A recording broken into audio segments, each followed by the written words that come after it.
warahmatullahi wabarakatuh. Alhamdulillahirabbil alamin. Allahumma sholli ala sayyidina Muhammad wa ala ali sayyidina Muhammad.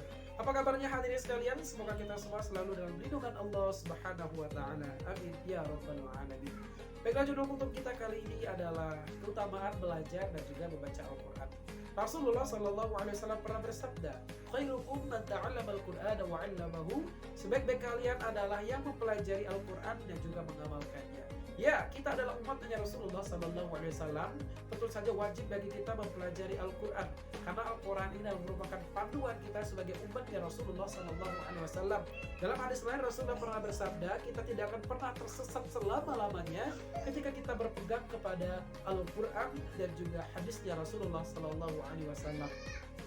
Karena Al-Quran ini merupakan pusaka ataupun panduan bagi kita orang Islam. Tentu saja wajib bagi kita untuk mempelajari Al-Quran. Segala apa-apa yang ada dalam Al-Quran kita pelajari.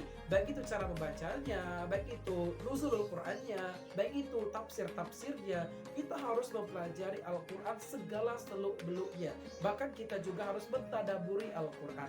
Itu adalah salah satu tanda bahwa kita mencintai Al-Quran. Salah satu tanda bahwa kita benar-benar menginginkan Al-Quran menjadi penolong kita nanti di akhirat. Dan berikutnya adalah kemudian apa keutamaan bagi orang-orang yang membaca Al-Quran. Dalam hadis lain Rasulullah juga pernah bersabda, barang siapa yang membaca Al-Quran satu huruf saja, maka dia akan mendapatkan 10 kebaikan. Kemudian beliau melanjutkan, bukan alif lam mim itu satu huruf, akan tetapi alif satu huruf, lam satu huruf, dan mim satu huruf. Sehingga dari alif lam dan mim itu akan menjadi 3 huruf. 3 dikali 10 maka berubah menjadi 30 kebaikan.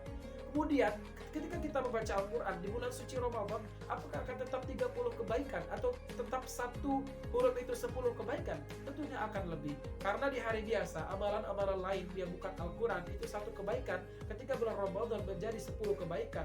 Maka membaca Al-Quran yang bukan di bulan Ramadan tadi 10 kebaikan, ketika kita baca di bulan Ramadan, tentunya juga akan berlipat-lipat ganda. Seberapa banyak ya hanya Allah lah yang tahu. Karena sesungguhnya tugas kita sebagai umat manusia hanya membaca dan mengamalkan. Kemudian untuk urusan pahala, biarlah itu menjadi haknya Allah Subhanahu wa taala. Yang penting hati kita merasa ikhlas, kita merasa benar-benar mencintai Al-Quran karena Allah Subhanahu wa taala. Oleh karena itu janganlah pernah membaca Al-Quran tapi mengharapkan sesuatu. Baca Al-Quran hanyalah karena kita patuh kepada Allah, karena kita benar-benar mencintai Allah, menjalankan perintah Allah, sehingga kita termasuk kepada orang-orang yang muttaqin, yaitu menjalankan perintah Allah dan menjauhi segala larangan-larangan Allah. Baik hadirin, mungkin singkat saja untuk kultum kali ini.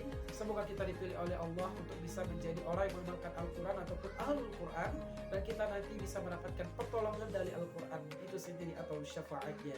Terima kasih, mohon maaf atas segala kekurangan.